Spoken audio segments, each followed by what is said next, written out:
Did you know Africa civilized Europe not once but twice? It's one of the greatest secrets buried in history, hidden behind rewritten stories and missing chapters. But today, we uncover the truth.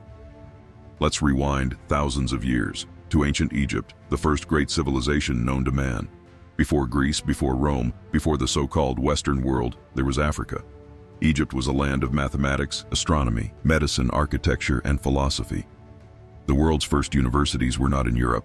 They were in Africa, in temples like those of Luxor and Karnak. Greek philosophers such as Pythagoras, Plato, and Aristotle all studied in Egypt.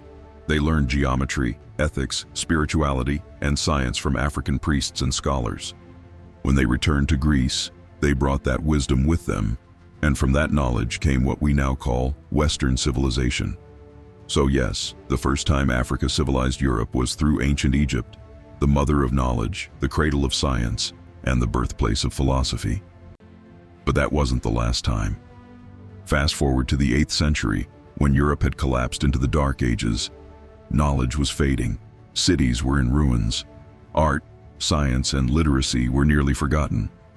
And then came the Moors, African and Arab scholars, warriors and builders who crossed into Spain in 711 AD. They brought with them books, astronomy, medicine, architecture, mathematics, and agriculture.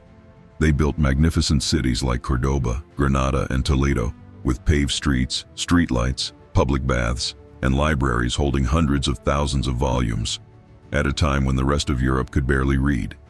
For nearly 700 years, Moorish rule transformed Europe. They introduced Europe to hygiene, irrigation, music, literature, and even the foundation of modern universities. And when the Renaissance began in the 15th century, the so-called rebirth of knowledge, it wasn't born out of nothing. It was born from the knowledge the Moors had preserved and shared from Africa. That was the second time Africa civilized Europe.